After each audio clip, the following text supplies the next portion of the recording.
This is Saturday Morning Mysteries. And we're your hosts, Alexis and Grace. Good morning, everyone. Happy Saturday morning, and welcome back to another episode of Saturday Morning Mysteries, where we're your hosts. I'm Alexis. I'm Grace. And we're continuing our wonderful Halloween spooky season arc. And in a very special case, today Grace is doing a two-part, or I should say part one of a two-part episode. You guys are going to be here for a while. It's 4 2 hours. episodes in one. Yeah, right. Have fun. Oh my God, really? Are each one's 2 hours? That actually we'll probably make them that long. Yeah, knowing us, and because I sneaked a peek at the episode tracker and saw what you're talking about today, and I am very, very excited. I gotta say, I have seen this before, what you're talking about, but it's been quite a while. Okay, so good. Refresh me, and on that note, I'm gonna hand it on over to you. Yes, excellent. Well, that was actually my first question was, I assume you've seen this film that I will be doing, but how long has it been, do you think? Do you remember a lot of it? You probably remember the vibe, some characters. Yeah. What's in the memory bank?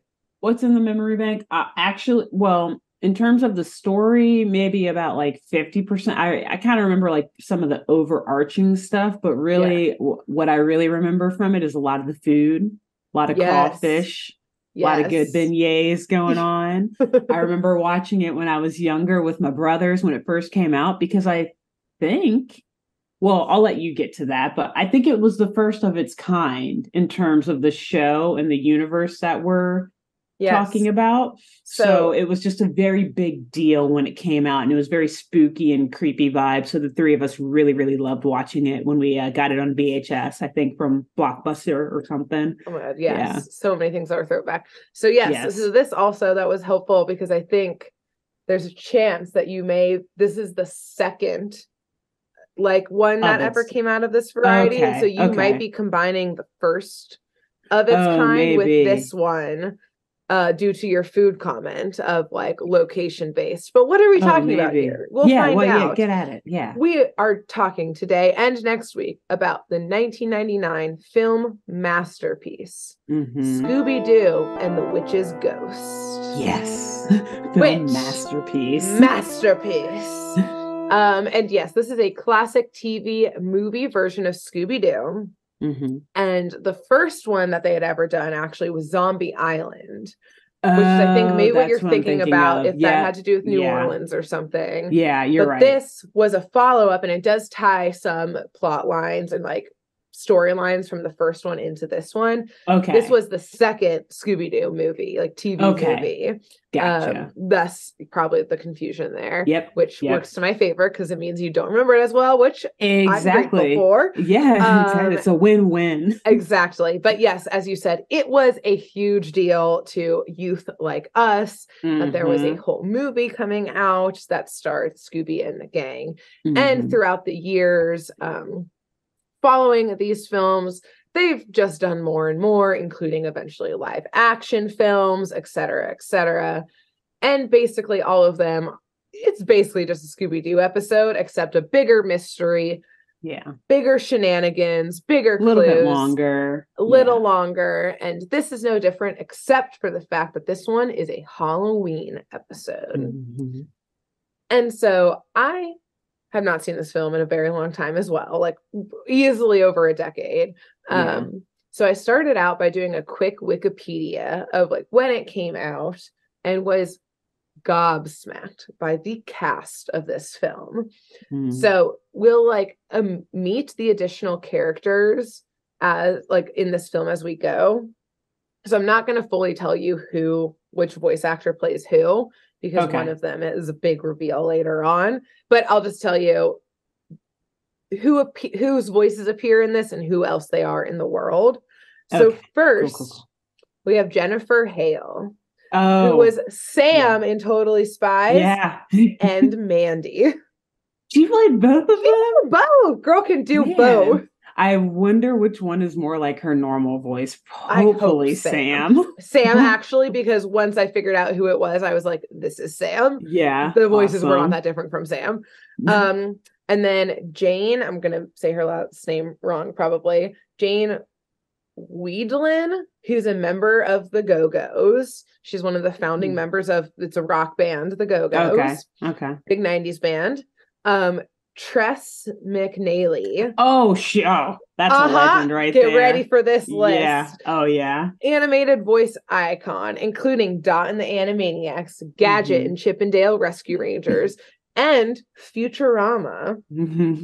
Okay, you know who from Futurama? Yes. Okay, excellent. Good. She's a big name. She was just in the new episode that dropped earlier this week, actually. Oh, really? Well, yeah. We should probably tell them then, since you know who it is. Mom. From Futurama is who Tress plays. An icon of the show. Yes. And finally, last but absolutely furthest from the least, a voice we've featured before in one of our shows. A voice that is undeniably perfect. An icon, a hero of ours, not just in animated voices, but in film generally. Wait.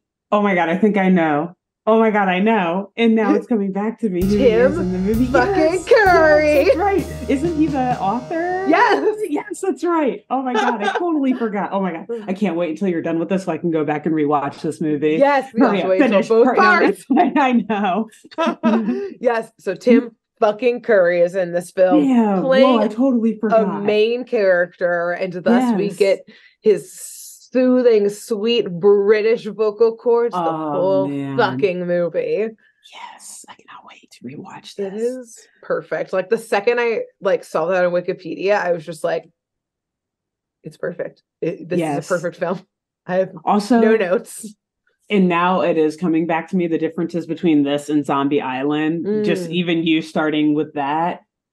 No, because I feel like I remember who the three ladies you just named voice. And I'm like, oh my God, wait, is that their first appearance in the Scooby-Doo verse? Yes, but I'll let you get to that. I don't want to steal your thunder because now I'm like, wait, oh my God, it's all coming. Yes, back to me. It's all coming back to me. Speaking of 90s hits, yeah, right. Celine Dion. This was right up there with The Witch's Ghost.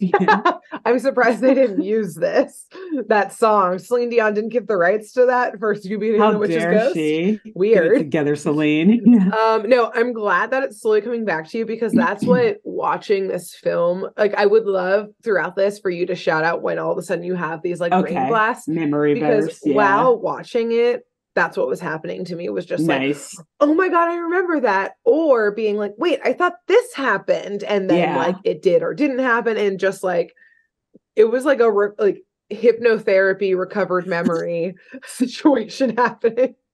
Justin walks in on you watching it, and you're halfway crying and halfway laughing. He's just like, he just shuts the door. Doesn't even ask me if I'm okay. No. He's like, okay, bye. Bye. Have a good night. See you. Yeah. Shuts the door. But yes, so we are going to break this, as we've said, into two parts, not only because it's a movie, but because we're going to get into a little bit of history things and some Wikipedia-ing of things. But we start out with a full moon and creepy music over my favorite place to be, a museum. Yes. Again, going back to our roots. No notes on this film. It is perfect. Yeah. Through and through. So we have the curator locking up for the night, and we see all of Mystery Inc., Daphne, Fred, Velma, Shaggy, Scooby are all hiding within various exhibits in the museum. And just before the curator locks down the last exhibit and leaves, we see these two, can I describe them as Viking warrior mummies? They were a lot of things at once. Okay, yeah. Come out to, I guess, kill the curator, because they raise their axes above the curator's head, and they're about to strike down until Shaggy and Scooby pop out of their exhibit and save him. And through a classic series of shenanigans, they try to catch this mummy warrior thing, But we see what actually catches these little villains here is someone from behind a velvet curtain who just sticks his foot out and trips them, and then they fall into the trap, et cetera, et cetera. And so the gang gathers at the scene to see how they caught these mummies and unmask them. That doesn't really matter who they are. They're just some random people trying to steal from the museum. As per Old Man Jenkins or whoever. Yeah. You meddling kids, et cetera, et cetera. Would have gotten away with it, blah, blah, blah. Yeah. Actually, hilariously, like he does do that. And Freddy's like, we're not kids anymore. Oh, which is like an ongoing thing Fred says throughout this. He's like, we're not kids. And I want to be treated like a serious adult. We're 20 now. Yeah. And so we, while they're unmasking that, we see this person from behind the curtain step out who tripped the mummies. And we see this early middle-aged white dude in a burgundy blazer with a black t-shirt underneath. So he's formal but casual situation. He's like smart casual. Smart cash. Perfect. Yes. Yeah. Black pants. He's got black hair that's pulled back into a ponytail, a goatee, and thick rimmed black glasses. And before we talk about who this is, while we're discussing about what someone looks like, we got to briefly talk about the animation of the gang. Oh, yeah. Film. Because for some reason, that when I saw this as a child, I had no questions about it. But now as an adult, I was like, wait, why did this change? Like, was it feminism? ?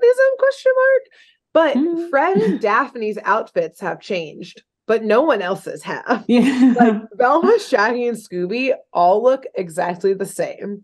So Fred is like a little softer in his animation, even though I think they're like between the ages of 18 and 20 during this film. Like he looks more boy-like than he did before. He's in now a casual blue t-shirt and jeans, and over the blue tee, he's got like a white denim look going on with some like, utility pockets, like a white denim jacket situation. Yeah. And Daphne is what I can only describe as like a news anchor. Her hair is like still the signature orange, but instead of like super like voluptuous, it's like nicely like coiffed and a little tighter, full set of bangs. They're grown up now, Grace. Exactly. They're mature now. Matured. And so her eyes are like contact lens blue. I don't know what she did to dye her irises or some shit. But she's got on a not very cute, like purple blazer that's buttoned up and a purple pencil skirt with a green blouse underneath. And like throughout the years, they have redone Daphne the most, I think. This was a hard pass for me on this one. But it turned out that the reason for this, at least for Daphne, and I guess they'd strung Fred along, was that this, like we mentioned, was a continuation of the previous film, Scooby-Doo on Zombie Island. Yeah. And at the start of that film, the gang, after high school, supposedly, had split up to do their own things, which is also the beginning plot of the live-action Scooby-Doo that has Matt Willard, Freddie Prinze Jr., and Sarah Michelle Gellar in it, and whoever else is in it. Those Linda Cardellini. Thank you. I was like, I can't remember their other names. But anyways, which we like should cover one day. Anyways, but during this like split up time before the gang gets back together in the, again, first film, Daphne literally was a travel show host. Yeah. Like being a host, it's like a History Channel, like Ghost Hunters-esque series. It's just crazy as like an 18 or 19-year-old. Right. Like, I mean, the fuck is your cred? Like, her family's rich. Like, look at influencers today. True. This is true. You just gotta have a good face for TV, which Daphne does. And good producers who write your scripts for you. Exactly. And a good cameraman, which is Fred. Yes. So he was her cameraman, which is why he's in a little more cash outfit. And she's that's why he has the utility pockets. Exactly. He's gotta ready be able to hold all those gadgets for your camera. And he's gotta move quick, especially ghost hunting and like traveling the world, et cetera, et cetera. But yeah, so Daphne was like literally in her like TV show outfit, which I guess was her being like, Yes, I am mature. Don't you see? Like, look at my I host a whole history program. Don't you know? Adults wear. Yeah. So, anyways, that's why no one else got a makeover, apparently, is because that was their plot line. Well, we should eventually cover Zombie Island. I don't remember it at all, but maybe like next Halloween. yeah, we should. Well, I'll get you should do that one since you had some vague memory and I have none. Yeah. Anyways, so the gang's together again, blah blah blah. All is well. And things get even better, even more well, if you will, for Velma at least. Because the dude with the ponytail who walked out from behind the curtain, it turns out, is the world famous horror author, Tim Curry, aka Ben Ravencroft. Yeah. Voiced, yes, by a personal hero, Tim Curry. And Ben is Velma's personal hero. He's basically like Stephen King, essentially, a British Stephen King. British and far more suave. Way more handsome. No offense, like, Stephen King, but yeah. Maybe doesn't have the coke habit he had to kick, but cannot confirm or deny you that. Know, yeah, honestly, he may have. We should speculate about that throughout. Maybe at the end. Well, yeah, we'll come back to that. We'll see what he's been up to. Yeah. But Velma starts hardcore fangirling over him. Of course. And it turns out that Ben Ravencroft here is also a fan of Velma and Mystery Inc. So he's heard of them through what is, the small paranormal world and crime scene that Mystery Inc. obviously operates in, and he as a horror and crime author also operates in. So we've got a little Venn diagram. They got a little crossover in like this paranormal crime world. Yeah, we're also in it now. We are now officially. Venn diagram. Oh my god, do you think Ben Ravencroft has heard of Saturday Morning Mysteries? Oh right, do you think Tim Curry knows who we are? Stephen King. Hey, I told you guys to tweet at Stephen King in last week's episode. So get on. Does he know who we are? Have you done it yet? Go do it now. Go do it now. So Ben explains as they unmask the mummies that he had been at the museum that evening and day researching his new book when he saw some sus behavior afoot and stayed to investigate, and was very grateful when Mystery Inc. ended up being there too, since they're actual quote unquote investigators. Yeah. And he just, kind of helped them out. And after seeing what a fangirl Velma is, which I will say, let's keep in mind, they're probably between 18 and 20 now. Yeah. So like I'm gonna guess maybe towards 20 maybe now, because they were they were over 18 in Zombie Island. Exactly. So, they'd been gone for a couple years, et cetera, et cetera. So I'm still creepy, but still like weird. And there's no like overtly like flirting stuff, but just like Velma being obsessed with him. I needed to make sure that she was also like 20 for my own like Velma girl. So but it is a little creepy because Ben is like, oh, well, you guys are obviously huge fans of mine. And so he mentions that he right now is on his way back to his hometown of Oak Haven, Massachusetts. And he goes back every year this time because the fall is the most beautiful time to be there. And he goes back for a couple weeks to do some writing, to get some quiet time. This is his retreat, basically, is going back to his hometown. And he says if Velma and the rest of the gang are interested, like, they could come see his hometown too, see his roots. I think it's kind of like how people will go visit wherever the fuck Stephen King is from in Maine. Yeah, in Maine. Type of thing. And like, go fangirl that way, fanboy that way. And so they're like, okay, sounds good. Like, we could use a vacation. And like, it sounds beautiful. And Velma's like, I'll go anywhere with you, Ben. And he's like, okay. All righty. Okay, girl. Ease back here. Maybe I take that back. But there is one more thing that got a makeover. Ooh. The mystery. Oh. Yeah. Instead of the, 1960s/70s, like VW bus van. This was a bad choice. All the makeovers were bad. You're like not feeling them. Okay. This is like a boxy 90s sketchy van. Like, when you think of like the white van you don't go near. Yeah. It's that. But like, they painted it, so it's okay. Yeah, it's trash. I hated it. I was like, if I knew anything about cars, I could tell you which one it was like modeled after, but I don't, and I didn't care enough to look it up. It's bad. I hated it. Okay. But still, it's a perfect movie and no notes. I stand by that statement. You know, what is perfection? Nothing is truly perfect. There must be flaws in everything. Exactly. So That's what makes it art. yes. This is art. This film is artistic. Yes. So anyways, they all head to Oak Haven in Massachusetts, and it's nestled into the countryside with rolling hills blanketed with trees that are all now in the reds and golds of fall, with old, white barns dotting the rivers that flow through the town, and beautiful covered bridges and churches, and it is idyllic and gorgeous. But as they pull up and into Oak Haven, Ben says, and I will say, Tim Curry has some interesting delivery.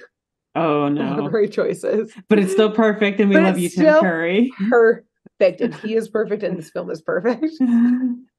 I'm going to try my best to imitate this line. What other beyond this? Okay. So they're like driving in, and he has been giving them a tour of the country. He's in the Mystery Machine with them. So he's in his own car, and Velma's driving with him, and he's like giving him them a little tour. No, I will say I like cut this part out hilariously before this line delivery.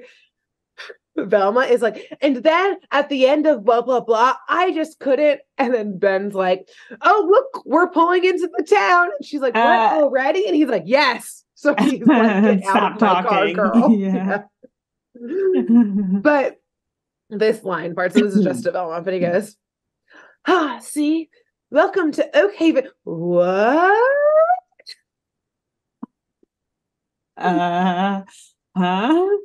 Which is the line delivery of the what, which is a choice he made. What? Because he is shocked as they enter Oak Haven and hit traffic in this small ass Massachusetts town. The streets are jammed with honking cars, filled with people on the sidewalks and in and out of the stores. And Ben explains to Velma that Oak Haven is a quiet, off the beaten track town that nobody knows about or goes to. Apparently not. Yes, apparently not. And so he does see the mayor on like this, he's like in the town square. So Ben pulls over to figure out like who the fuck are all these people and what is going on here. Yeah. Again, what? You know, he just received that script that morning that he read it. He's like, I didn't have time to get into character. I didn't know the emotion going on in the town. Quite yet. Wasn't sure. Yeah. I've never been to Oak Haven. I'm a method actor. I need to go there to What would Ben feel in this moment? What would he feel? Yeah. And so what? Was that good? Was that a good take? Good? All right, let's keep it going. No, I only do one take. I only need one take. And he's Sir Tim Curry. Exactly. Thank you very much. And so Mayor Corey is a man with curly hair. He's got thick mutton chops. He's got a blue suit on with a turtleneck underneath. And he's greeting all of these tourists who are coming in and out of the town square. And he's thrilled when he sees Ben and his friends. And the mayor's responses to all of Ben's, like, what the fuck is this? Essentially, is just saying, like, isn't this great? Like, business is booming. We're putting on the Autumn Fest this weekend, and all of these tourists have come from across the country for it. There's even tomorrow night an Autumn Fest. We've got a concert going on. Like, this is the shit, isn't it? Mm-hmm. And as Ben is like stammering in his confusion, another townsperson comes up, and his name is Mr. McKnight. And he runs kind of like the local pharmacy, kind of like drugstore situation. He knows Ben. Again, this is Ben's hometown. They all grew up together.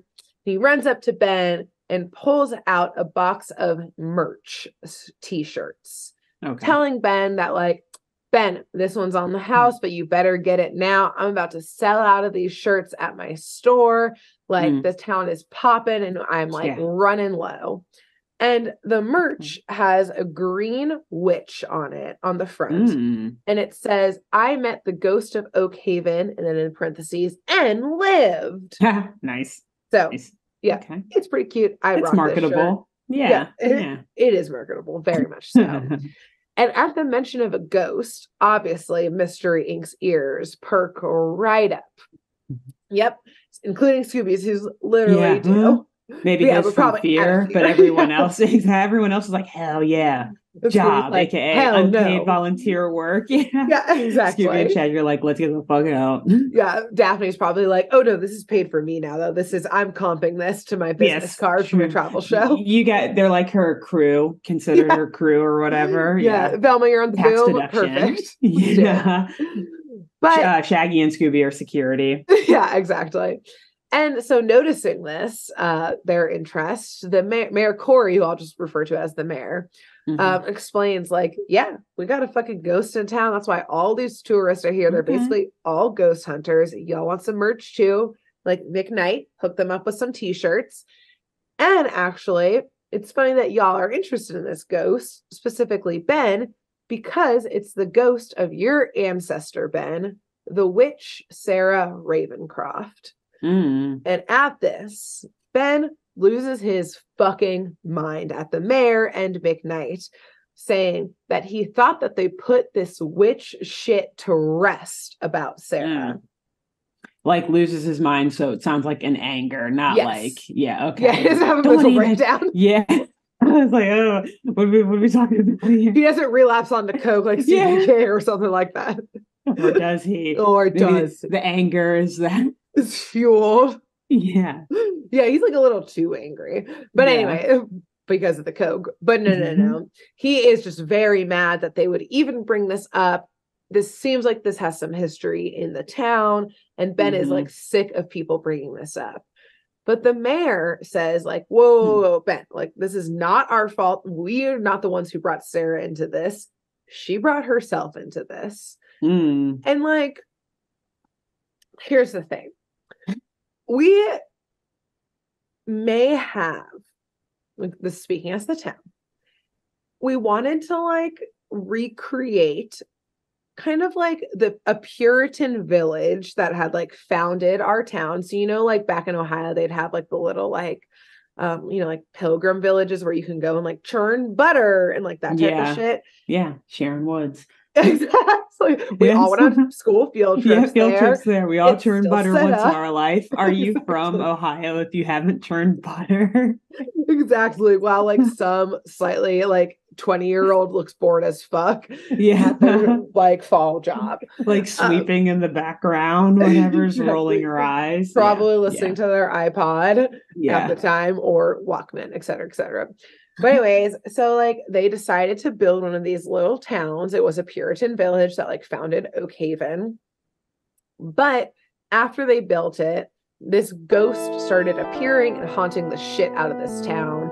And Ben's like, how do you know it's Sarah though? This is just making assumptions. And the mayor and McKnight tell him like, no, she fucking told us it was her. Like, she has not been shy that... She announced herself when she haunted in the room. Yeah, she was like, what up, homies? It's me, Sarah Ray. It's your girl, Sarah Ray. I'm back, bitches. Guess who's back? Back good. Sarah's back. Tell your friends. Haunt your friends. Haunt your friends. And so hilariously, Fred and Daphne look at each other and roll their eyes, and they're like, let us guess, you disturbed her resting place with construction. Now she's haunting y'all. And the mayor's like, wait, yes. How'd you guys know? And they were like, elementary, dear mayor. Elementary. Been there, done that. Yeah. Yawn. Next.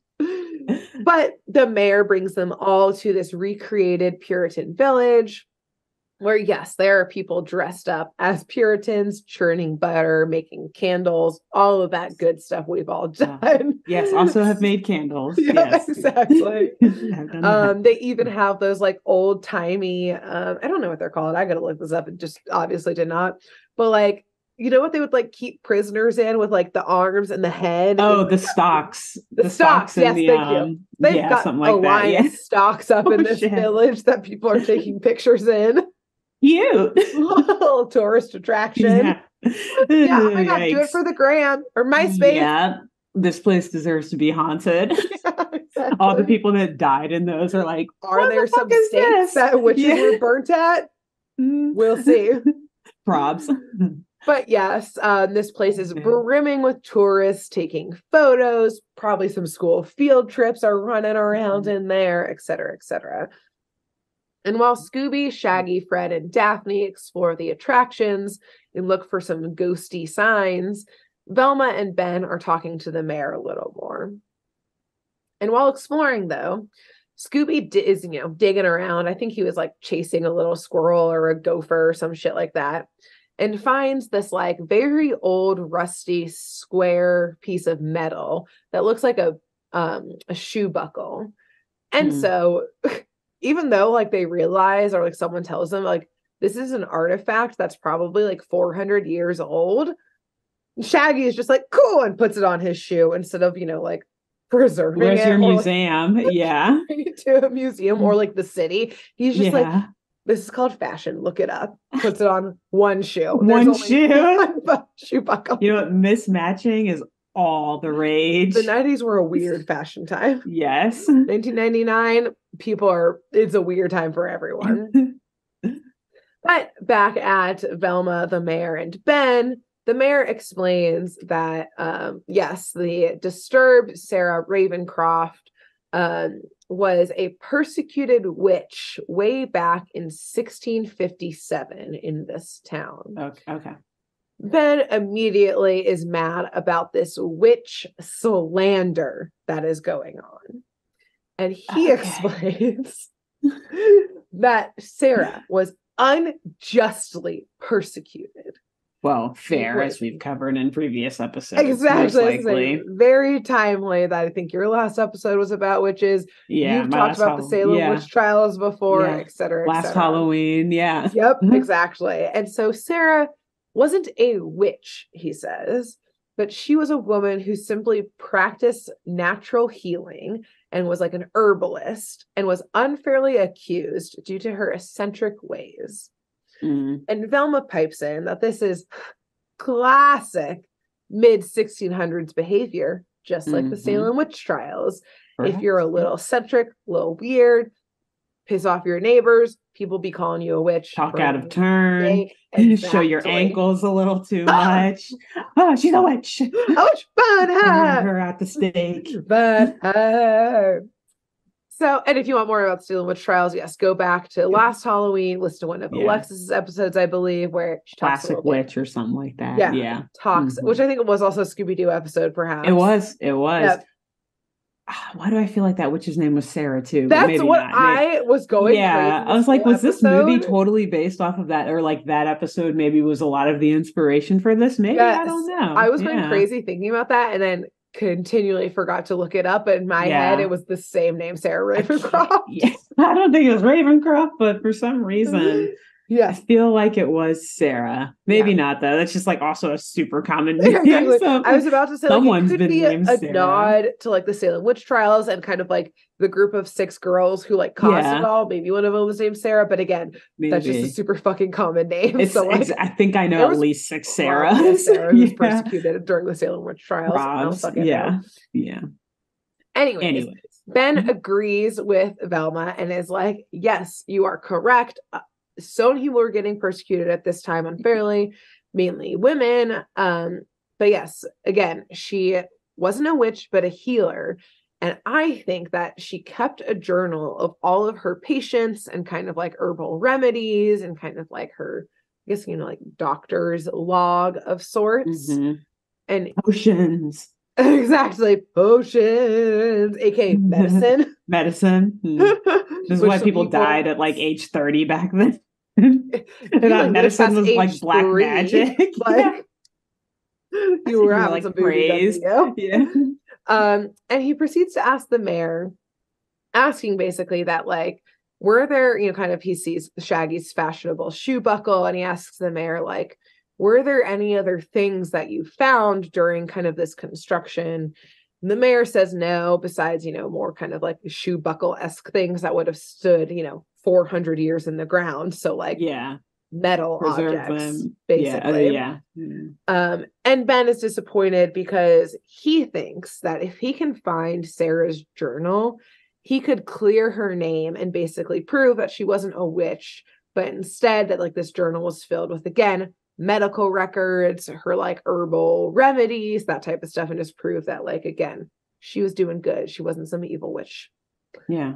But while this conversation's going on, all of this reenactment shenanigans have worked up the appetites of Shaggy and Scooby, who ditch the group and go to dinner in town at some diner. And it's owned by this heavy-set balding man in a vest and bow tie named Jack. And Jack is at first very happy to seat Shaggy and Scooby in this bustling restaurant. There's only like, one table left because of all the tourists.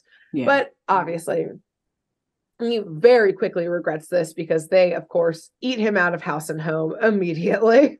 No consideration for small business people. Have you seen Spirited Away? Yes. It's like the pigs at the beginning. Oh my god, yeah.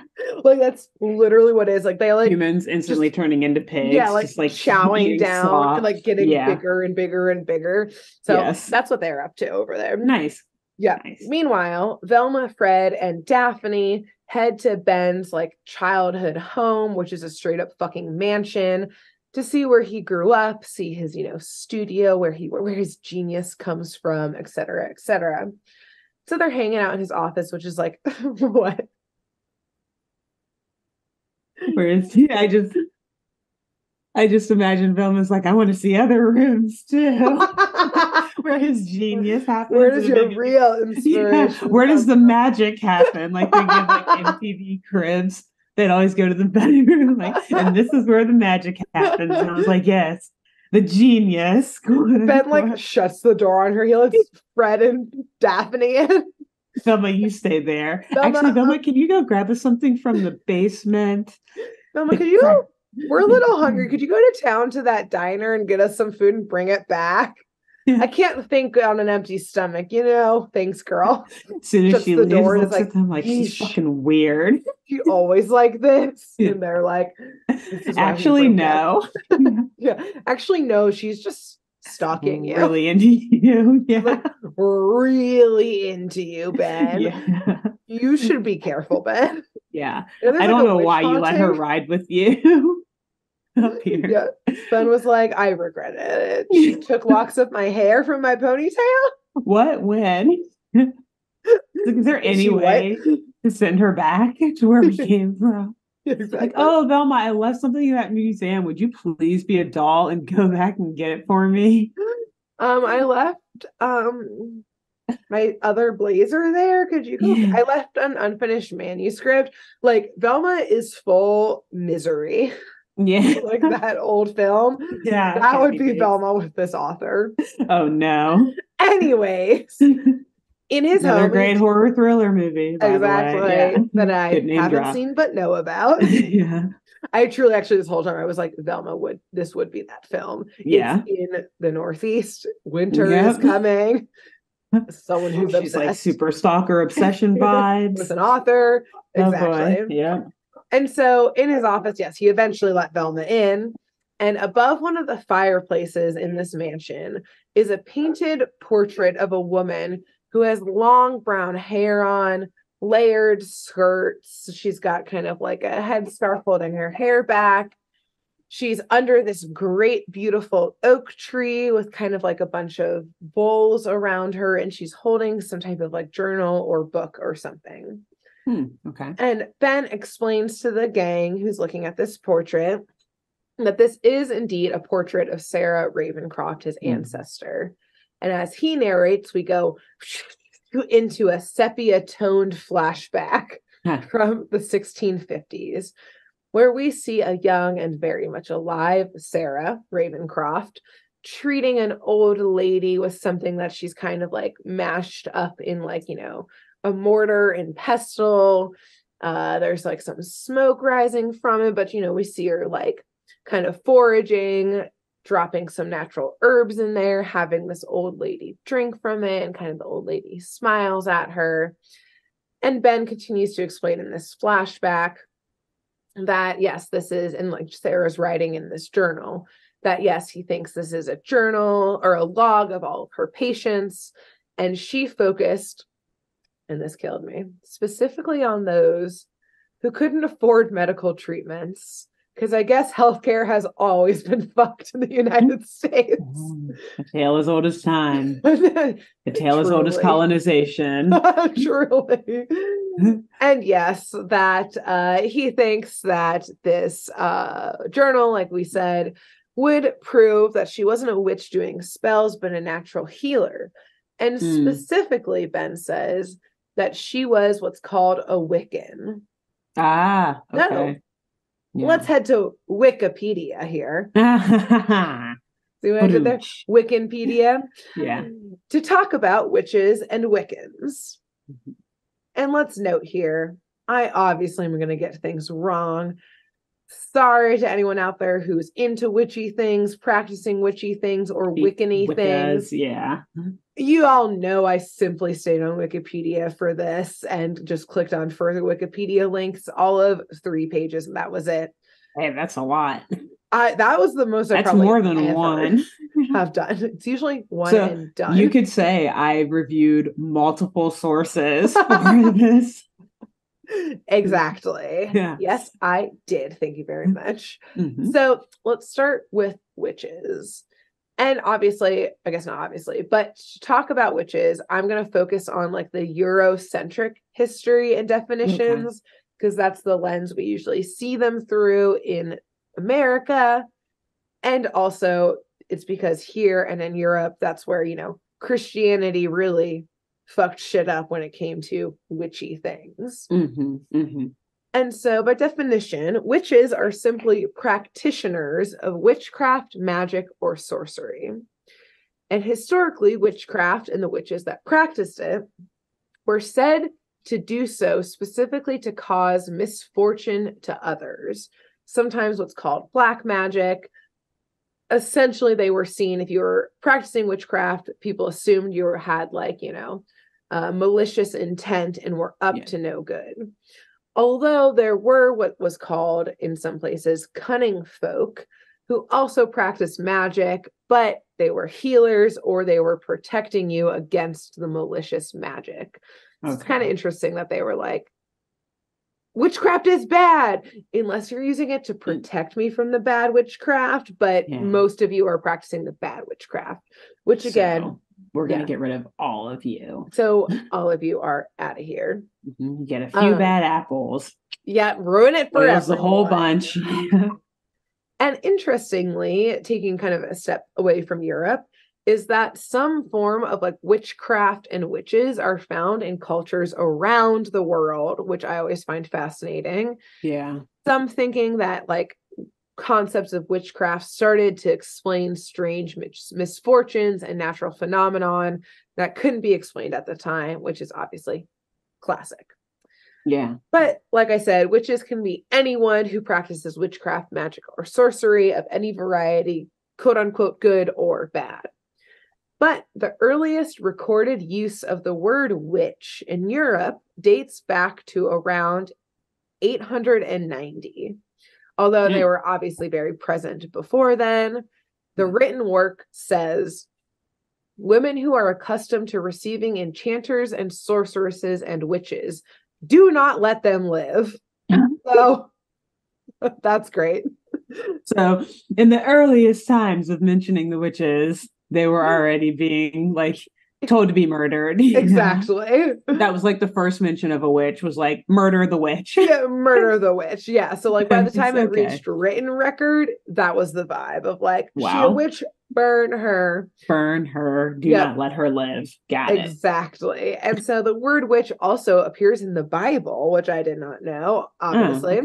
and it's connected with devil worship. And of course, it's the Bible. So also about killing them, because the Bible is violent as hell. Violent as hell, if you will. Especially the first or the the Old Testament. Yep. Yeah. And that's where I think the most of the mentions of witch exist. And that's why Christians hate anything involving like movies, books, anything like that involving witchcraft. Exactly. Yeah. Devil worship, etc., satanic panic. You know it. Yeah. You love it. You know it. You love it. You've got it all. It's showbiz, baby. You love it. Plus, very interestingly, so obviously by the time mentions of witch and witchcraft have reached written word, at least in Europe, yes, like you said, it's already about killing them. It's already painting them in a very bad light. Obviously, at this point, Christianity is doing its thing, aka Christianity is Christianity. Everyone. Yeah. And interestingly, there are some notes that like the Inquisition also really kind of like amped up, I guess, kind of like the stereotype that we now, or that they had at the time about witches being evil, inherently evil, as they really leaned into witch accusations to murder people, which, were either fully made up, obviously, or most likely, again, in classic Christianity, they were purposeful misunderstandings of pagan traditions that then they said, you a witch. Oh, you practicing not Christianity? You're doing your traditional practices? You a witch. And, that to no one's surprise is what became the prevailing definition throughout hundreds of years following kind of Christianity's hold on Europe, because obviously history is written by who? The conquerors. So it tended to erase the cunning folk and healers and instead only paint them as evil sorceresses who use supernatural to do harm. So now let's talk about Wicca specifically, and Wiccans, which funny enough is also known as The Craft, which is also a great film that we talked about last week. Yeah. And this is also very complicated. I'm going to get things wrong because Wicca and Wiccans is a purposely decentralized practice. So there's no one main guiding book like the Bible or the Pope. So practices and definitions and beliefs are all different and confusing, and it depends who you ask, essentially.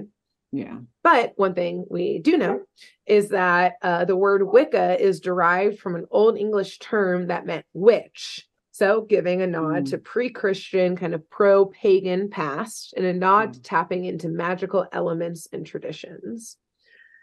And like I said, there's no real outset belief system for Wiccans, but most tend to be duotheistic, with a goddess who's connected to the moon and a god connected to the sun, or they're polytheistic, so believe in multiple gods. Okay. And this also is a nod to their connection with nature, which is kind of the underlying theme within the Wicca practices. Yeah. So many Wiccans believe that magic is a law of nature, but not something separate and supernatural. It's simply part of nature. Some think they can tap into this magic law of nature by fully using and tapping into their five senses, while others believe that they can't fully ever know how this magic works, but they see it in practice and thus know it exists. Yeah. Some believe that Wiccans are a positive force against powers of destruction that threaten the world, and their starred pentacle is often associated with Wiccans, and it represents air, earth, water, spirit, and fire. So again, tapping into the natural side of things. So this is obviously just like skimming a skimmed surface of Wiccans. Yeah. It is really interesting. I did have to cut myself off. The big takeaway about Wicca and Wiccans is that it's a religious and ritual practice. It has some roots in, again, kind of the more quote unquote pagan and witchy things, but it really is there to help empower people, build community, and connect with nature and be a force against, the destruction. Sounds harmless. Yeah. TBH, I was into it. I was like, you're like, shit, I gotta stop reading. Cool. Yeah. I like the Wikipedia page is real long, and I was clicking. I was getting in some rabbit holes. I was like, how do I find my local coven here? And there, what's up with that? And that leads to what I was about to ask. Like, there are still people, or ask / say, like, people practice Wicca today. Yeah. Like, where people don't like outright maybe say like, yes, I am a witch of whatever, blah blah blah. They're like, no, I do practice Wicca though. Yep, exactly. Yeah. So it's still super prominent today. It's like across the world. I think mainly probably Europe and the Americas. And they don't practice it in like the joking way. Like, they legitimately like, no, like, it's their religion. Like, exactly. And that's why, it was really interesting in reading it, of talking about, even though again, there's no like centralized, like, obviously I keep comparing it to like things to Christianity. Unfair religion. Nothing compares. Unfair religion to compare to. Compare to the Abrahamics. Abrahamics. But in the sense that, you know, like in Christianity, there's like the communion and here's how you do it type of thing. In Wicca, it seems that like there are some rituals that have similar processes throughout, but a lot of it is really individualized. I think I think I did read that like some people don't like calling it a religion. It's more of like a spirituality practice, but it's still prominent. There's still like thousands and thousands of people that practice it, tune into nature themselves, etc., etc. Yeah. So I think that in going back to Scooby-Doo and the Witch's Ghost, Ben Ravencroft is mainly emphasizing that his ancestor Sarah wasn't an evil witch. Yeah. Because according to the internet, all Wiccans are witches by definition because they practice witchcraft and supernatural traditions. And so with her connection to natural elements and doing good in the world, that this basically proves to Ben that she's more of a Wiccan instead of an evil witch. And again, it's just the term witch at the time had such a bad like definition and connotation that thus she was, you know, persecuted, et cetera, simply because she was tapping into magic and using natural healing, etc. So Ben goes on to say that he's been searching for this journal for years, including around this old oak tree in the town square that he thinks is the one painted in the portrait of Sarah, which I guess just means he's been like digging up the town square whenever he goes home. Like, but he's a famous as fuck like author, so everyone's like, who's gonna stop him? Yeah. he gets coked up so that he can do it. He's out there in the middle of the night digging holes. They're like, but you know what? In the morning when he comes down, he refills the holes. It's fine. Yeah, it's fine. When he doesn't find anything, he puts it all back to normal. He puts it all back. He pays for the damages. We don't care. It's fine. Yeah. But no luck. So I guess everyone is like, wow, Ben, that's so tragic. Can we go back to the village to see if we're going to get haunted? Let's go. And they just leave and go back to the Puritan village to be like, can we see your murdered ancestor as a ghost? Let's hit it. Wow, yeah, that's sad. Yeah, she sounds like she was nice. Cool. Well, let's go see her ghost then. Let's go see her haunt us because she might be evil. Let's do it. So, yes, they go back to town or go back to the Puritan village. Where it's now nighttime, and they see still that the Puritan town is packed with tourists, and they are all hoping also to see the ghost. They've got cameras. They're the early, you know, ghost adventures type people. They're ghost hunters, et cetera, et cetera. But Sarah is a no-show, and everyone is legit upset. They're like, I can't believe she didn't show up to haunt us. She's late for her own party. I know. Let's go. And everyone's like, maybe she'll show up at the Autumn Fest. She's taking a night off before the big festival. She needed to rest. She's drained. We summoned her. Needed to rest a little bit, get caught up with the times. Tomorrow's the big show. What to wear. Yeah. It's Autumn Fest. She's got to get her beauty sleep. Yeah. Not that she hasn't had it for the last 400 years, but you know, she got to doll up a little bit. Got to touch up, you know. Yeah. And Ben doesn't hide his disappointment as well, because he was hoping, you know, like if she is here to haunt, like obviously, like I don't want to talk to my ancestor too. Like I get it from his perspective. Spare me, attack them. Yeah, and just like tell me what's up though. Like, how's it going? I'm your great something. I'm related to you. Yeah. Which to me, I was like, have y'all never heard of a Ouija board? Like, call her up. Right, exactly. Our last episode. Go back last week. Get some Ouija talk. I'll tell you all the steps on how to have a proper seance. Exactly. And I guess that's just not his vibe. Hilariously, as they like head back to town, like, you know, Ben's kind of like moping on his way back to town. He's being a sad boy. Daphne and Fred are on the side, are like, Ben is like obsessed with this ghost. Yeah. And like, he like can't stop talking about this journal. Like, dude, this was 400 years ago. Get over it. Get over it. Like, bro, you're rich. What are you doing? Like, you're rich. Hasn't that solved all your... Daphne's like, that solved all of my generational traumas, being rich as fuck. What's wrong with him? What's wrong with you? I guess he's not rich enough. But he needs to just write more books. But I'm also thinking, like, I mean, I guess I understand how he's sad, but a lot of it has me confused because I'm thinking, dude, this is perfect material for another book.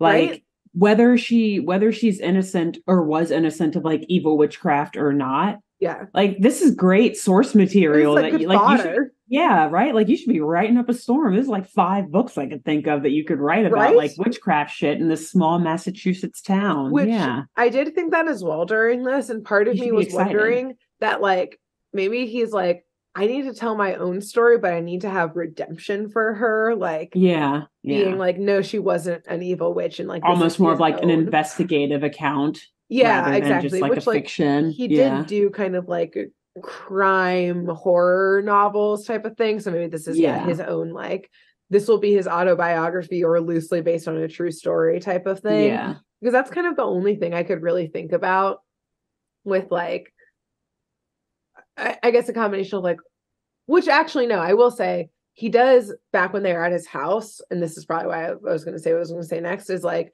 he's so obsessed with the journal, and like, he does actually say that learning about Sarah when he was young and about the journal is actually what got him into kind of like that field. Like paranormal and witchy stuff to begin with, and that's what inspired him to start writing. And so I think that's like why, to me, it's kind of like this like redemption full circle arc that he's on, is because like that was kind of his origin story to like his entire career and life, and he wants to like give her a proper ending type of thing.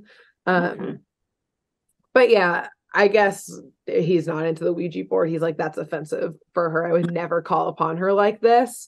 And to like Fred and Daphne, I'm like, he is really obsessed. But again, this was like his inspiration for his entire life. And also like... And a family member. And also, I was like, damn, if I had an ancestor who was like burned at the stake unfairly as a witch, like, I'd want to read her fucking journal. Like, cool. I bet, like, I imagined that, like, in reality, her journal entries were just like shit talking the peasants around town of like, God, they think I'm a witch again. Like, God, I talked about universal healthcare. Now they're gonna burn me. They're gonna burn me. God, go figure. God, again. God, I talked about wiping out everyone's debts, and here we go. I'm gonna get locked up in the stocks. Got the pitchforks. But this whole time, as I mentioned, Scooby and Shaggy have been eating their way through this diner, and they're finally leaving the restaurant very, very late that evening when the rest of the town is empty. Because again, everyone, once they didn't find the witch, just went fucking home for the night, or the ghost witch or whatever. So as they're walking through town, owls are hooting, the wind is blowing, and it's silent beyond that. And they're starting to get spooked out by this. And even more so, they get spooked out because as they're walking around town, they kind of step off into an alleyway to like collect themselves and be like, there's not a ghost here. We're fine. It's chill. We're just having, you know, when you're really full and get some nightmares after eating too much, like that's just what's happening to us. We're just hallucinating. There was just some PCP in that food. It's all good. It's a small town. Who knows what was in there? Good. But as they're collecting themselves, they see some movement in the shadows, and they start to hear hissing. And naturally, they bolt the fuck out of this alleyway as these shadows start to get closer to them. But unfortunately, they do not run to safety. Oh. Unfortunately for them, they run back out onto the street only to be met with the wind picking up, the leaves around them swirling and cackling as directly in front of the full moon in the bright night sky, this neon green ghost appears with a pointed witch's hat, long old-timey clothing floating in the sky, her hair going everywhere, cackling and laughing at them. Oh no. Screaming, "This town shall pay for what it did to me." You go, girl. Girl. Demand that respect. She mad. Yeah, she mad. She's so mad that she shoots down from the sky at them and starts shooting fireballs from her hands. Fuck. This is an advanced witch. She kept some of that fire that they burned her with. She scooped some shit up, and she was like, I'm bringing this back in the afterlife, baby. I'm going to fuck you up with it. Yes. And she absolutely is, because she is shooting it directly at Shaggy and Scooby. As it hits at their ankles, we see it just fucking like explode on the ground into further flames and smoke. So yes, at this point, I'm like, was she a Wiccan? Yeah, the lines are getting grayer. Witchy shit here. Maybe she died a Wiccan, but in her death, she became vengeful. You know, we talked about it before. When you kill someone who, if they're not ready to die or if they're mistreated at their death, like they'll come back with a vengeance. And so in the afterlife, she took a hard turn. I think away from Wicca. I think if Ben ever meets this witch, he's going to have a lot of explaining to do. Yeah. He's like, oh shit, you are not helping my case here. Yeah, I'm trying to help you. Cut out the fireballs. Yeah. But while they're running, they turn a corner in town and literally run into Daphne, Fred, Velma, and Ben. Okay. They explain what they saw. They're about to get murdered via fire from this witch ghost thing. And they take them all back to the spot where they were shot at by the ghost witch. But Sarah is no longer there. However, Velma does find some residue on the ground, likely from the fireballs that were getting fucking thrown at them. While Fred and Daphne find some broken branches on the ground from where the witch ghost rose out of. And they notice that the tops of the trees that like she came out from behind are perfectly flattened. And as they look around, being like, these are some weird things and clues, probably, they see some glowing lights further into the woods outside of town. So naturally, they head straight for the lights in these dark-ass woods. Yes, of course. So, smartly, yeah, obviously. So as they approach the glowing lights, the woods start to get foggier and start to obscure everything they see. Although Shaggy and Scooby, as they approach the lights and get closer and closer, they see the shadows that they saw before in the alleyway and start screaming, obviously. They're like, this is what we saw right before we saw that fucking witch ghost. Like, this is a bad sign. Yeah. But while they cannot fully see, they can hear.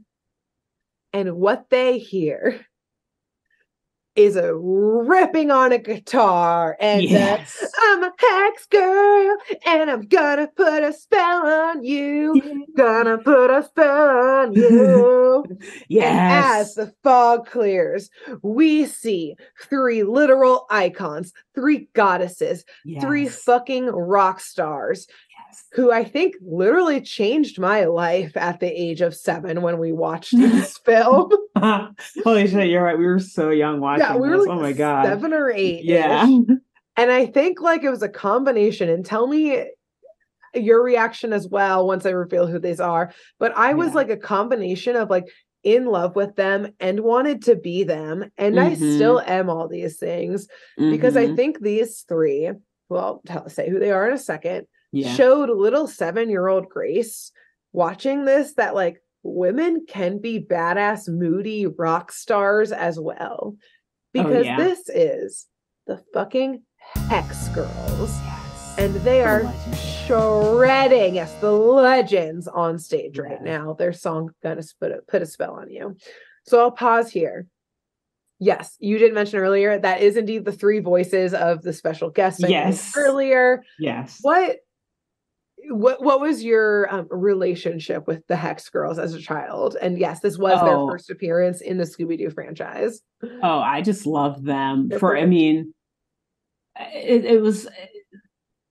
There's always people saying like, what are your favorite like fictional songs or like songs that exist in fictional universes that aren't like real and stuff like that. And I put them up there with like probably my favorite like fictional music group, you know, fictional band, whatever. Like they're so iconic. And maybe, I guess, I'm sure there were like all female groups and stuff before that. And even in like rock and stuff and like hardcore music, I guess, like with Joan Jett and everything like that. But like in our time growing up, and maybe I'm just forgetting, but like I can't really think of any. So to see like an all girls, just like straight up like shredding hard rock group was amazing. Yep. And now that I'm thinking about it, when you said that we watched this when we were 7, I was like, holy shit. Did that inspire me to like play the drums and the guitar and like bass and like be in a band and stuff like only like 5 or like less than 10 years after that? Because I can't think of what other like, because it was all rock music. I'm like, I can't think of what other inspirations for me liking rock at that age were. So yeah, amazing. And I will also say that they are a huge part of the Scooby-Doo universe because they have made appearances even after this movie. And so they're like, amazing icons. The Wikipedia for this movie actually said that like they like most likely the appearance of the Hex Girls is like why this particular film was so successful. And you're right, of like at the time, like there obviously were other female rock groups, you know, there always have been, et cetera, but you know, like when I think of 90s, you know, like grunge and like more hardcore rock and that kind of stuff, it's like I only know them as an adult now because it was more like underground and like what we were probably exposed to at the time, unless we had parents who listened to that type of music, which I don't think either of us did. Neither of us did. Like what we would have seen in all female groups was like the Spice Girls or like this was the TLC. Exactly. Where that was what I thought of, but not hard rock. Like Destiny's Child. Like it's all like pop, R&B, like that type of stuff. And so it's you know, throughout all of that tends to be like a very girly girl and like that type of stuff. And so we weren't seeing like punk when we were 7 again, unless like our parents were into that world, which neither of ours were. And so I think that's why probably for both of us, like seeing this was so like shocking and inspiring that it was like, oh, girls can be hardcore too. Like, girls can be badasses as well. Like, like can be like hardcore, but also pretty while doing it too. Like not, like they were like, fashionable as fuck. Yes, like they can be. You can be anything. Was like this moment. And the music was freaking amazing. Yes, which is why I noted earlier that literally one of the members of like who did the voice for Hex Girls was literally in a rock band called the Go-Go's. Like, they wrote the music for it. Like they literally had a rock star write the music for this film. And like, we are just simply not worthy. No. So I'm going to pause real quick to describe the 3 Hex Girls that make up, or the 3 women who make up the Hex Girls. So first we have Dusk, who is the drummer and backup singer. And Dusk is like pale ass goth girl skin, like has never seen the sunlight. She's got short blonde like pixie cut hair that she wears up in pigtails. She wears a long tight black green turquoise-ish dress that has really long sleeves, a necklace that has a silver X on it, plus a full leather choker that has like the spikes sticking out like dog collar style. Green lipstick and like a mile of eyeshadow and mascara going on. As the drummer, she's like the crazy one. She's got like a bit more of a temper and attitude, and we love this for her. And also, I know we've mentioned The Craft already in last episode we did. Like, I don't know which one came first, like this movie or The Craft. I think think The Craft came they out definitely I think. Yeah. modeled the women Exactly. from The Craft into the Hex Girls. Exactly. So then we have Luna, who is the keyboardist and backup singer. Luna is a black woman with this spiky, bright orange bob cut, and she's got some spiky bangs going on as well.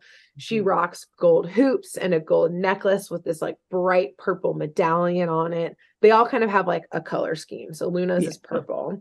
She wears these like cool ass purple gloves and has a purple dress on that has over it, and I'm obsessed with this like long bodycon kind of like button up dress coat cloak situation, almost like matrixy happening. And I loved it. It's fashion. She's got light purple eyeshadow and maroon lipstick on.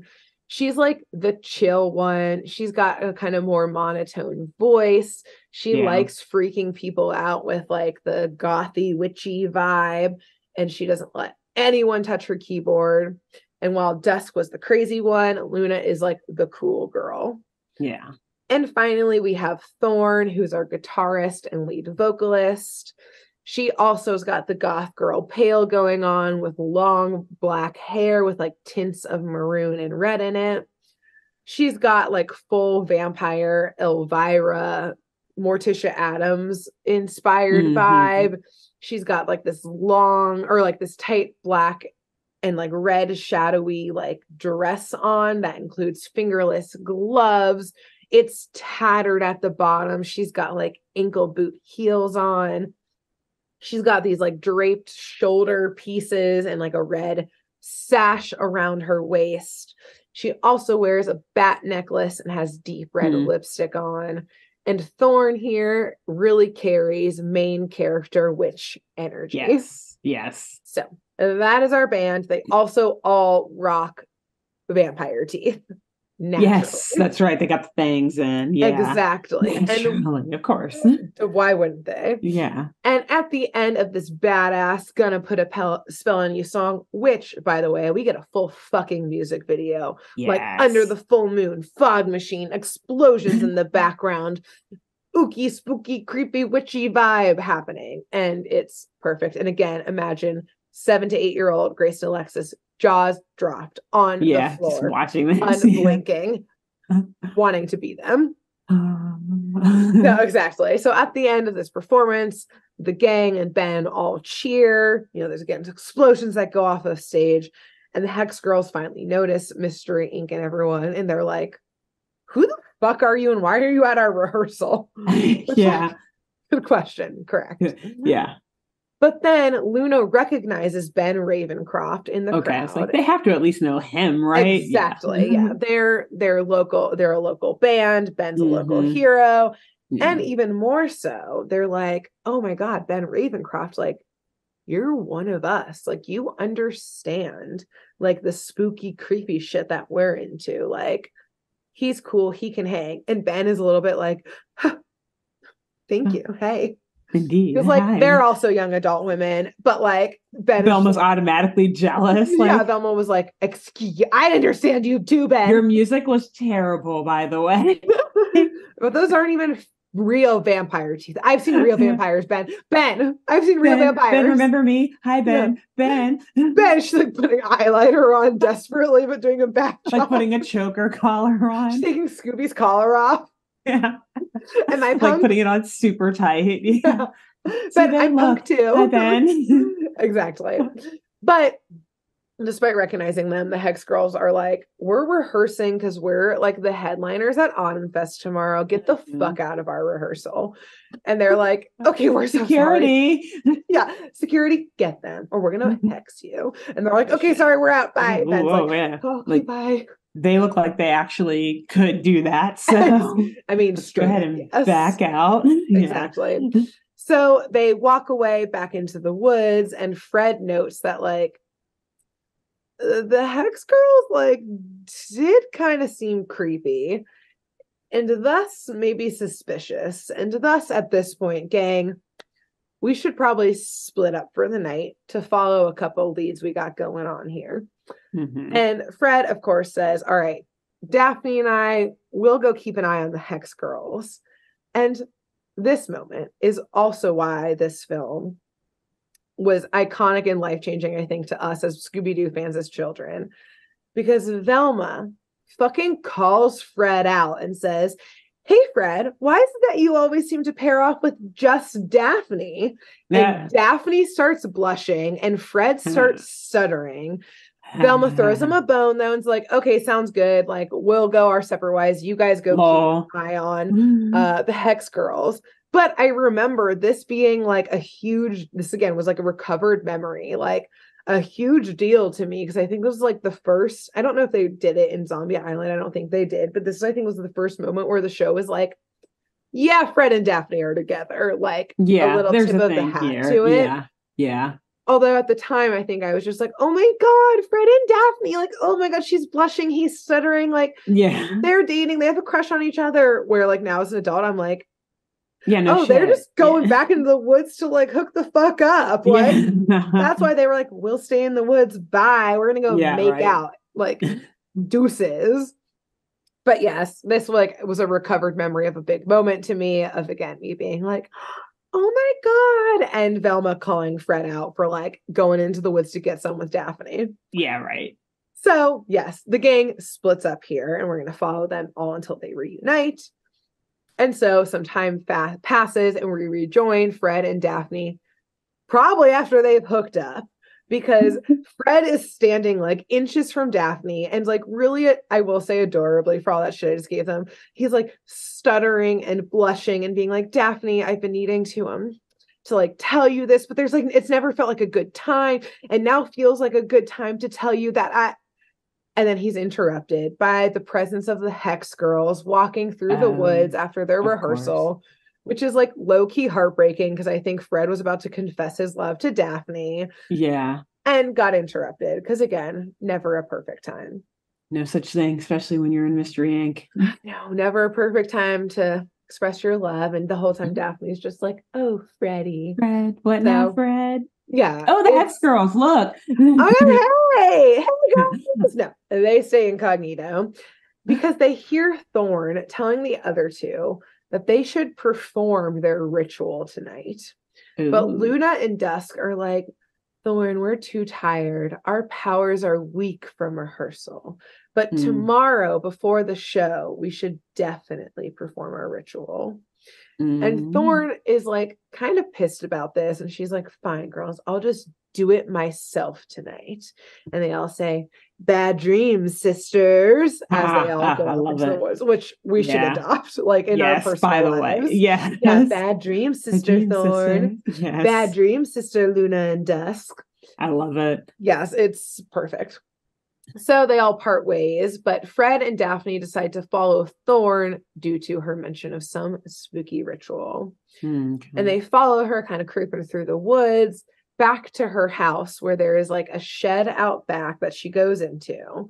And they like peek over through the woods of the shed. Questionable. Okay. First of all, I'm like, Fred and Daphne, you guys are now trespassing. Yes. And but okay. She's like alone walking by herself in these woods and like through this dark town at night. Yeah, exactly. To someone who you think is possibly a witch. Yeah. And now creeping into, again, peeking through the window. Yeah. They see the shed is filled with candles and dried plants and bowls and, mortars and pestles.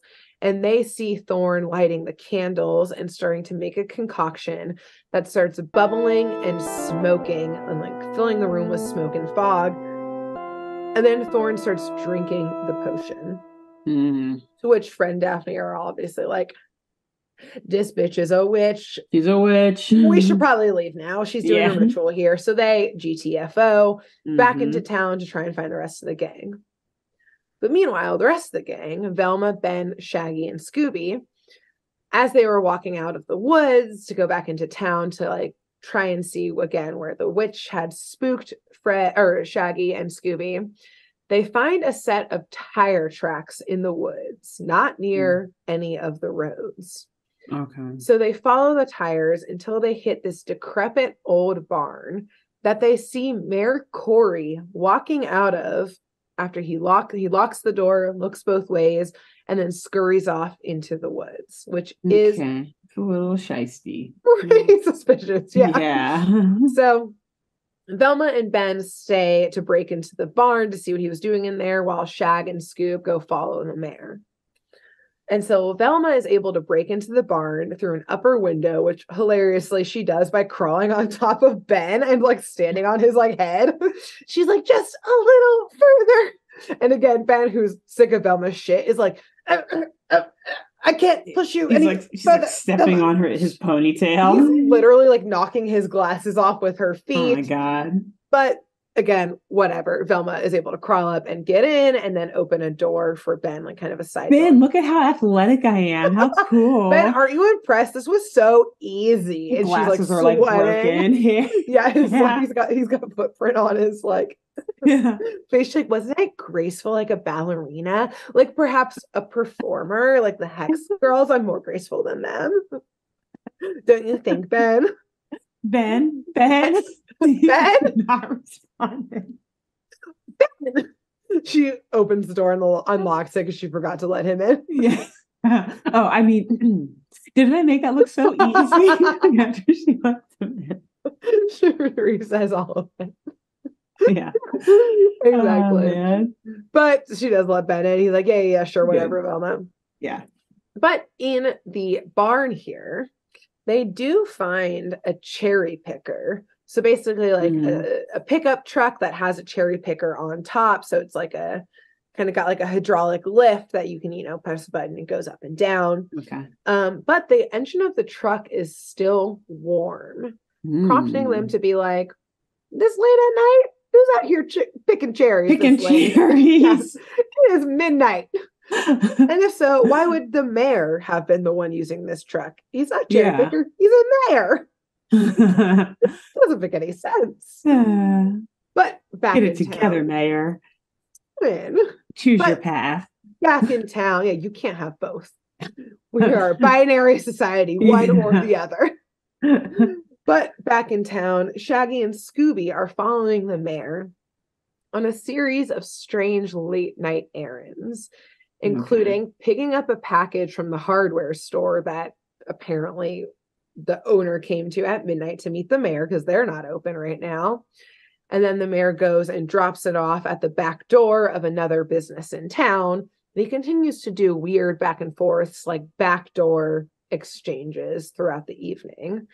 And he continuously looks over his shoulder to make sure he's not being followed, and eventually slips into another rundown barn at the edge of town. And thinking they can finally corner him, Shaggy and Scooby go in after the mayor. But by the time they're able to get in, the mayor is gone. But what is in the barn is, you guessed it, the witch's ghost. Of course. She's up in the rafters because it's Shaggy and Scooby's. Of course, she's there. She's up in the rafters and starts screaming again at them, saying, how dare you disturb my resting place? This town will pay. And of course, she's shooting fireballs at them again in a barn. In a barn. This is not good. This is not good. Flammable place. There's a lot of hay there. Wood and hay. Yeah. Oh not boy. great. But they run out of the barn and she is chasing them. Scooby and Shaggy, outside of the barn now, literally run into the mayor who was back in the streets of town. They don't give a fuck. They leave him for dead. They keep running. They do not stop and help him. Every man for himself. Yeah, screw you, mayor. And so they once again run directly into Velma, Ben, Daphne, and Fred, who had all wandered back into town trying to reunite from their various adventures. But once again, by the time they run into them and then turn around and try to show them where the witch was, the witch ghost is gone. And at this point, the mayor storms up to them being like, what the fuck are y'all doing right now? Like, what is going on? Because y'all just stormed over and ran into me and you are causing trouble. Yeah. And so they explain all of the spooky and suspicious stuff they saw this evening. They don't mention the mayor's own suspicious behavior, but that none of it's adding up. And then they do say that Scooby and Shaggy have been chased twice now by the ghost. Yeah. And to everyone's shock, Velma says, you know what? Like, Shaggy and Scooby keep getting fucking spooked out. This place is just too scary. Maybe we should leave. Huh? And Shaggy and Scooby are like, yes, yes, yes, yes, let's go home. And the mayor is like, oh, so soon? But then Velma adds, after we get just one more clue, and then we'll leave. But I could probably get this clue tonight and have this mystery solved up with a nice, pretty bow right before the Autumn Fest. Okay. And with that, confidence, we love it. We love Velma it. confidently hatching a plan is where we're going to end our first part. Okay. With the gang suspicious of everyone in town, a fireball throwing witch ghost still on the loose, and the gang huddling up to hear Velma's hatched plan on how to catch this ghost. Okay. But, dear listeners, things are maybe not all what they seem. So tune in next week for our second and final part of Scooby-Doo and the Witch's Ghost. Yes, and the end of our Halloween arc at that. Yes. Exactly. It's all coming to a close. Well, great job so far. You've got me on the edge of my seat to the extent that I don't remember everything that happens at the end of this. I'm like, ooh, what? I'm trying to. Well, there's lots of twists few and things I do turns remember, but yeah, I'm like, ooh, I can't wait to hear her tell it to me again. Yes. So wonderful. So, stay tuned, everyone. And between now and next week, Alexis, who should our listeners tell about this show? You should tell. Dang, I'm so mad at myself. I thought of something earlier on in the episode, like, oh, that's the who they should tell, and I forgot it. Classic.